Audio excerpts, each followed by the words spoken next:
Hello Vault Heads, this is the self-proclaimed, sarcastically named Captain KeyForge, also known as PJ Broughton of the Steel City Snufflegators. Welcome to this week's Captain's Commpod. I hope you had a good week. Thank you for joining me. This week we are continuing again with the series, Is KeyForge Winds of Exchange any good at? And this week we're going to look at, is it any good at recursion? Okay, so it's going to be cards that get cards out of your discard pile back into your hand, archive, whatever, bringing cards back that we need, useful cards, stuff like that.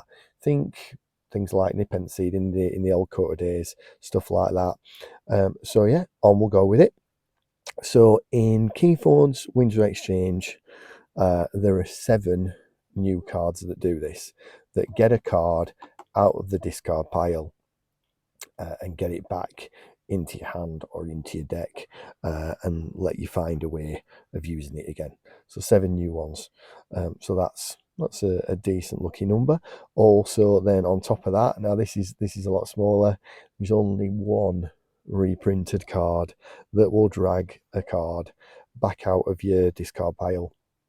And this one, to be fair, it doesn't get it back into your hand, it gets it into play. So it is a Sanctum card, and it is an action, light, everlasting. It has an amber pip, and it says play a Sanctum creature from your discard pile anywhere in your battle line.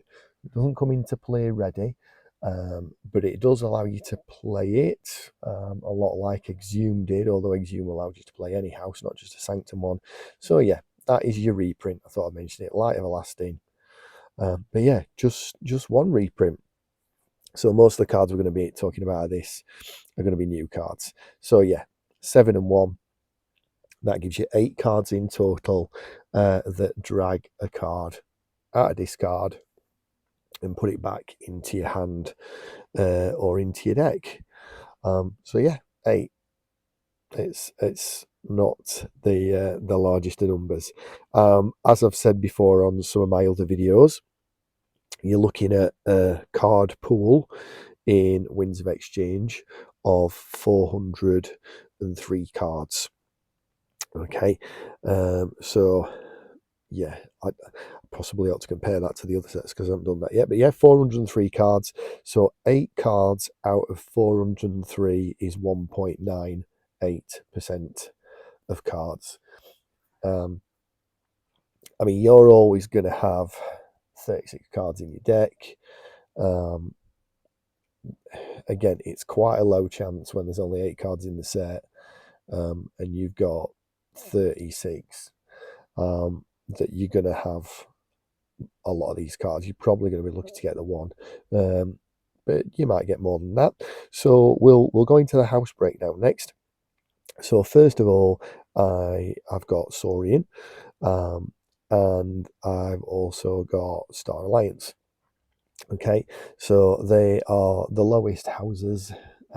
Both those houses have 0 cards. I can't find a card in those houses that lets you drag a card out of your discard pile and either put it in your hand or put it back in your deck. I can't find one. So they are both 0. Okay, then after them, you move up to 1 card. Okay, so Sanctum has 1 card that does it. It's the reprint, the one that I mentioned. And Equidon also have 1 card I can find that lets you pull a card out of discard and then put it back. So yeah, 1 each for both of those.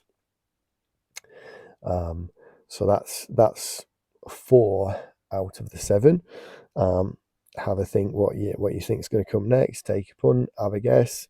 But then after that, we've actually got 3. So we've got a 3-way tie for first place. So each of Brobnar and Mars and Unfathomable, all 3 of those houses have 2 cards that allow you to bring a card back out your discard pile, get it back to your hand, or to play, or to deck. So yeah, 2 for Brobnar, 2 for Mars, and also 2 for Unfathomable. So what we'll do next is we'll have a look at the recursion cards in KeyForge Winds of Exchange by their rarity. Okay, so yeah, which ones are uncommons or specials, etc., etc. So the lowest amount of cards of one type are token creatures. So there is 1 token creature that allows you to pull cards from your discard and get them back again. I'm sure some of you are already like, I know what that is, but I'm going to talk about it anyway. So it's Blob. It's a token creature, Blob. Okay. I mean, it's very specific in what he gets back, because Blob, 1 power, no armor, beast, elusive, destroyed, return Blob Hive from your discard pile to your hand. So it puts the artifact that relates to that key cheat combo back into your hand. And obviously, because you're in Mars, or at least you've got a chance to, if that's destroyed on your own turn, you can possibly sling it straight back into play again. It is passive though, in that if that happens on your opponent's turn, so if they get rid of the Blob Hive and then destroy Blob, you're going to get the Blob Hive back again off turn. So yeah, that is the token in 3rd place. Then in joint 2nd, we've got uncommon, because there are 2 uncommon cards that do this. So yeah, that's in joint 2nd. Also as well, in joint 2nd, there are 2 special rares that allow you to drag a card back at your discard pile. So yeah, joint 2nd place, uncommon, and special rares with 2. And then that brings us to 1st place, and in 1st place are rares. So there are 3 rare cards that will allow you to bring back a card from your discard to hand or to deck. And yeah, again, I'm going to have a quick little brief about each of those. So the first one is a belter. The first one is the Brobnar card Halifest, which is play, search your deck and discard pile for up to 4 Bracken cards with different names. Reveal those cards, put them in your hand. I mean, the reveal doesn't matter, because if you're playing Brobnar, you're going to put them down that turn most likely. So reveal those cards, put them into your hand, shuffle your deck, gain chains equal to the number of cards you put into your hand this way. I think it's put them in, reveal them just so you can see that they are actually Brobnar cards and that you're not cheating by putting something else into your hand. I think that's why we need to reveal them. But yeah, a search card that allows you to go to deck and discard for up to 4 cards that are a linked combo is pretty good. So where you get that one, you'll be happy, I think. Then we've also got a Brobnar creature, which is 4 power, 0 armor, with the trait Phoenix, and it is Nerbo Flamewing. At the start of your turn, if Nerbo Flamewing is in your discard pile, you may destroy a friendly creature. If you do, put Nerbo Flamewing into play ready. And it also says destroyed, make a token creature. So this thing cycles itself from your discard pile, hence the trait Phoenix. So anytime it ends up in your discard pile, when it's your turn, you can destroy a friendly creature, any type of friendly creature, doesn't have to be a token, and then you can put this creature back into play ready. Now, if you haven't gone Brobnar, you're not going to get to use it, obviously. But if you have, you will. You'll be able to use it on that turn. All good. So yeah, that's that one. And then the final one is the Unfathomable one. It is an artifact, and it is Offering to Killigog, which is Omni, destroy a friendly creature. If you do, choose a creature in your discard pile, place it face down under Offering to Killigog. Or, doesn't say or, but Omni, put each card under Offering to Killigog into play face down as a token creature. So, you've got to whack a creature to do it, and equally, you don't put these creatures into play as actual what they are. You put them in as token creatures. So it's okay, could be better, but it certainly looks fun to play with. So now we'll go into the recursion cards by set, just like we always do. So at the bottom, Winds of Exchange, 8. So in 6th place, and again, Winds of Exchange finds itself near the bottom in one of my metrics. So, 8 cards for Winds of Exchange. We obviously will be seeing in a moment how well it fares against the others. So, in joint 4th place, each of them with 12 cards. Have a think about it, have a guess. It is Worlds Collide and Call the Archons. So the original set, Call the Archons, had 12. Yeah, Independent Seed and Jimmy Growth. And Worlds Collide had 12 as well. So, yeah, I mean, like Universal Recycle Bin would be an example. As a card that brings back, although to be fair, I didn't count it because it was not the discard, it was the purge pile. But that's the sort of thing you're thinking about. So yeah, 4th place, 12 Worlds Collide and Call of the Archons. Then we move up into 3rd place, and that is Mass Mutation.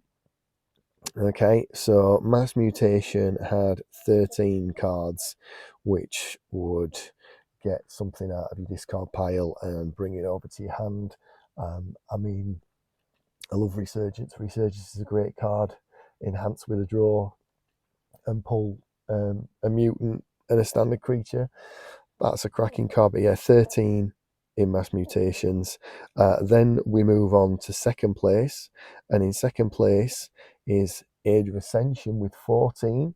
So more back to your regrowth. Glimmer with its alpha, Defense Seed. So yeah, Age of Ascension was pretty good at this, 14. And also as well, look at the number 14 compared to 8. It's not double, but it's not far off. And you know, you're in 2nd place at Age of Ascension with 14. So that obviously leaves one at the top. And it's Dark Tidings. And do you know what? It's mainly logos. Looking at you, logos, with your think twice and you forgive and forget, and your creature that pulls it out of the discard pile into archive.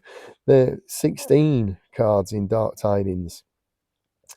So very, very good if you're looking at Dark Tidings, and obviously twice as many cards in Dark Tidings than do it from Winds of Exchange.